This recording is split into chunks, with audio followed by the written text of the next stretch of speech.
السلام علیکم ورحمۃ اللہ وبرکاتہ۔ محترم حضرات، حضرت مولانا صلاح الدین صاحب کا پیغام امت مسلمہ کے نام۔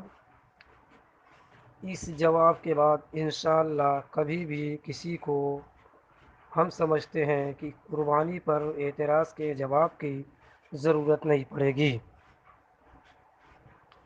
لوگوں کا یہ اعتراض ہوتا ہے کہ قربانی جو کی جاتی ہے یہ بڑی بے حرامی کی بات ہے، لوگ جانور کو ذبح کرتے ہیں۔ تو سنیے، ہم لوگ جو جانور ذبح کرتے ہیں تو یہ بے رحمی کی بات نہیں ہے۔ بے رحمی کی بات تو یہ ہے کہ جانوروں کو اسی طرح چھوڑ دیا جاتا ہے۔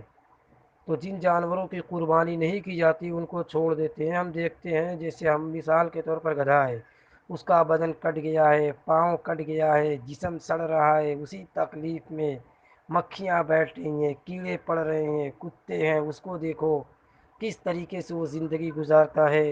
اسی طریقے سے اور جانوروں کے حال ہے، نہ ان کی دیکھ ریکھ کی جاتی ہے جب کام کا نہیں ہوتا۔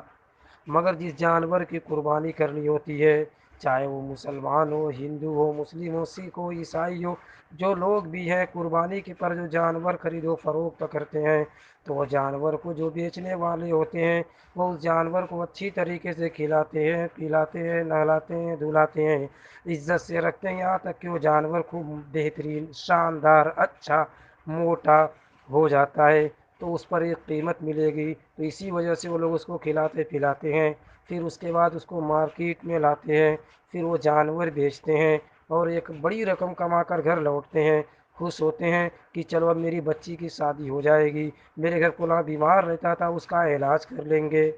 اسی طریقے سے جانوروں کو بہت سے جنگلات میں دیکھو، اسی طریقے کی بارش جب نہیں ہوتی وہ لوگ پیاس سے تڑپ تڑپ کر مر جاتے ہیں۔ لیکن جن جانوروں کی قربانی ہوتی ہے لوگ ان کو پالتے ہیں۔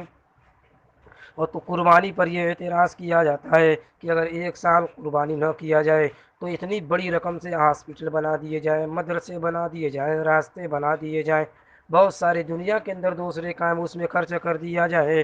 ان لوگوں سے میں یہ پوچھنا چاہتا ہوں کہ کروڑوں کروڑ روپیہ جو شادی اور بیاہ کے موقع پر بہا دیا جاتا ہے، تو غریب لوگ جن کے پاس پیسے نہیں ہیں کبھی زہر کھا کے مرتے ہیں، کبھی ریل کے پٹریوں پر لیٹ جاتے ہیں۔ ان خرافات کی وجہ سے کتنے لوگوں کی اموات ہوتی ہے، کتنے لوگوں کی اموات ہوتی ہے، گھر اجڑ جاتے ہیں، خاندان برباد ہو جاتے ہیں۔ مگر اس قربانی کی وجہ سے تو کبھی ایسا نہیں ہوتا۔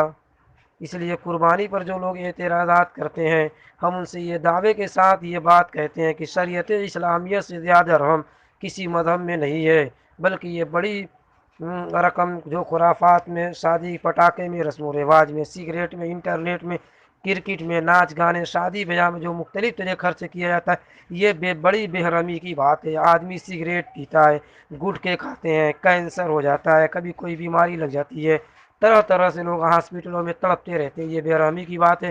نہ یہ کہ قربانی کرنا بے رحمی کی بات ہے۔ یہ چند باتیں تھیں جو ہم نے آپ لوگوں کے سامنے پیش کر دیا، اور بہت سے لوگ یہ کہتے ہیں عقل کے خلاف ہے۔ تو اللہ تعالیٰ نے اپنی عبادتیں اسی لیے رکھائی ہے تاکہ کہ وہاں پر عقل کچل جائے۔ عقل کو کچلنے کے لیے ہی تو عبادت رکھی گئی ہے۔ بتائیے کوئی باپ اپنے بیٹے کو ذبح کرے، یہ کون سی عقل مندی کی بات ہے؟ مگر اللہ رب العزت نے کہا ابراہیم اپنے بیٹے اسماعیل کو ذبح کرو، تو وہ بھی تو بے عقلی کی بات تھی۔ مگر ابراہیم علیہ السلام نے تو یہ نہیں کہا یہ کیا چیز ہے، کوئی باپ اپنے بیٹے کو قتل کرتا ہے، یہ سب تو نہیں کہا۔ تو اس لیے ہمارا اللہ کے ساتھ ایک تعلق ہے، تو اللہ کے تعلق جو ہے یہ سب سے مضبوط ایک مسلمان کے ہونے چاہیے۔ اس لیے مسلمان قربانی کرتے ہیں۔